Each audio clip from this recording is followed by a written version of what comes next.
ত্রয়োদশ জাতীয় সংসদ নির্বাচনে তফসিল নজর কেড়েছে আন্তর্জাতিক মিডিয়ার। ব্রিটিশ বার্তা সংস্থা Reuters, Nikkei Asia, ABC News ও ভারতীয় একাধিক সংবাদ মাধ্যমে এ নিয়ে গুরুত্ব সহকারে সংবাদ প্রকাশিত হয়েছে।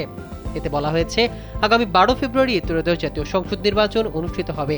দেশটির প্রধান নির্বাচন কমিশনার সিইসি এম নাসির উদ্দিন এই তারিখ ঘোষণা করেন। গত বছর ছাত্র জনতার গণ অভ্যুত্থানে ক্ষমতা ছেড়ে সাবেক প্রধানমন্ত্রী শেখ হাসিনা ভারতে পালিয়ে যাওয়ার পর প্রথমবার এই ভোট অনুষ্ঠিত হতে যাচ্ছে।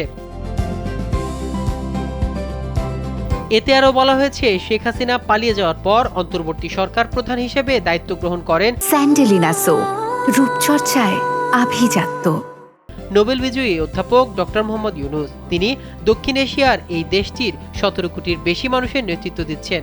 তবে ক্ষমতা গ্রহণের পর প্রতিশ্রুতি অনুযায়ী কাঙ্ক্ষিত সংস্কার করতে না পারায় জন অসন্তোষ, নতুন করে বিক্ষোভ ও রাজনৈতিক বিভাজন তৈরি হয়েছে।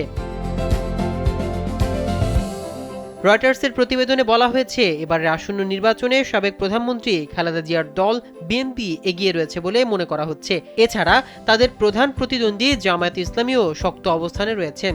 এছাড়া জুলাই আন্দোলনকে কেন্দ্র করে গড়ে ওঠা দল এনসিপিও নির্বাচনে শক্তিশালী অবস্থান তৈরি করার চেষ্টা চালিয়ে যাচ্ছে। এদিকে ঘোষিত তফসিল অনুযায়ী সংসদ নির্বাচনে প্রার্থীদের মনোনয়নপত্র জমা দেওয়ার শেষ সময় আগামী 29 ডিসেম্বর। মনোনয়নপত্র বাছাই 30 ডিসেম্বর থেকে 4 জানুয়ারি পর্যন্ত।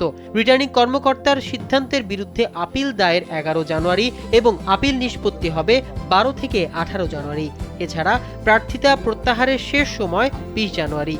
প্রতীক বরাদ্দ করা হবে 21 জানুয়ারি। নির্বাচনের প্রচারণা শুরু হবে 22 জানুয়ারি এবং শেষ হবে 10 ফেব্রুয়ারি সকাল 7:30টায়।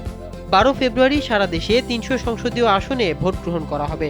এদিন সকাল 7:30টা থেকে বিকাল 4:30টা পর্যন্ত টানা ভোট গ্রহণ চলবে। পাশাপাশি জুলাই জাতীয় সনদ বাস্তবায়নে গণভোটও অনুষ্ঠিত হবে। মাহমুদুর রহমান সিয়াম, কালবেলা।